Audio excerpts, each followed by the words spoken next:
আসসালামু আলাইকুম রাহমাতুল্লাহ। আচ্ছা, আপনি বা আপনার পরিবারের কেউ কি দীর্ঘদিনের কোনো কঠিন রোগে ভুগছেন? অনেক ডাক্তার দেখিয়েছেন, ওষুধ খাচ্ছেন, কিন্তু কিছুতেই যেন রোগ থেকে মুক্তি মিলছে না। তাই কষ্ট পাবেন না। পবিত্র কোরআনে মহান আল্লাহ তাআলা বলছেন, তিনি এই কোরআনকে মুমিনের জন্য শিফা বা আরোগ্যকারী হিসেবে নাজিল করেছেন। আজ আমরা এমন একটি শক্তিশালী দোয়া ও আমল সম্পর্কে জানবো, যা স্বয়ং রাসূলুল্লাহ সাল্লাল্লাহু আলাইহি ওয়াসাল্লাম শিখিয়েছেন এবং যা আমল করলে ইনশাআল্লাহ যে কোনো কঠিন রোগ ও কষ্ট থেকে মুক্তি পাওয়া সম্ভব। ভিডিওটি না টেনে শেষ পর্যন্ত দেখুন।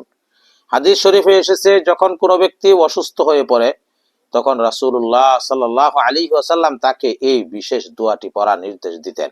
দোয়াটি হলো, আল্লাহুম্মা রাব্বান নাস আযহিবিল বাসা ইশফিহি ওয়া আনতা শাফি লা শিফাআ ইল্লা শিফাউকা শিফাআন লা ইউগাদিরু সাকামা। আল্লাহুম্মা রাব্বান নাস আযহিবিল বাসা ইশফিহি ওয়া আনতা শাফি লা শিফাআ ইল্লা শিফাউক শিফাআন লা ইউগাদিরু সাকামা।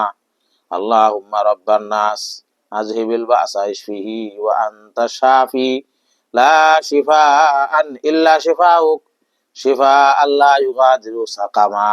অর্থ: হে আল্লাহ, মানুষের প্রতিপালক, আপনি কষ্ট দূর করে দিন, রোগীকে আরোগ্য দান করুন। আপনি আরোগ্য দানকারী, আপনার আরোগ্য ছাড়া কোনো আরোগ্য নেই। এমন আরোগ্য দিন যা কোনো রোগকে অবশিষ্ট রাখে না। সহিহ বুখারী। আসুন জেনে নেই আমলটি করার সঠিক নিয়ম।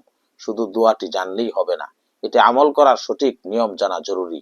আপনি যদি নিজে অসুস্থ হন বা আপনার কোনো প্রিয়জন অসুস্থ থাকে, তবে এভাবে আমল করুন।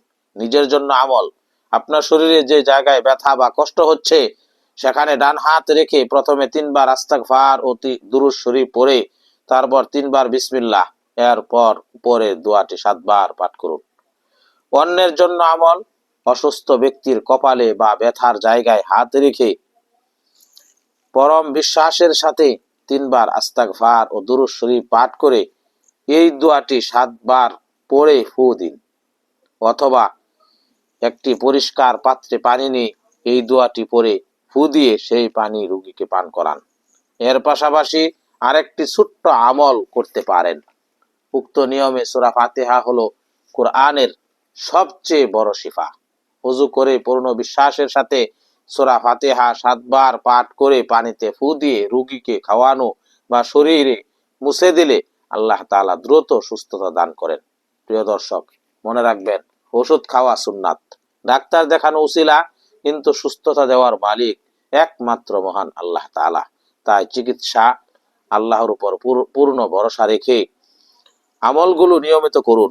আল্লাহ তাআলা আমাদের সমস্ত অসুস্থ ভাই বোনদের দ্রুত শিফায়ে কামেলা ও আজেলা দান করুন। আমিন।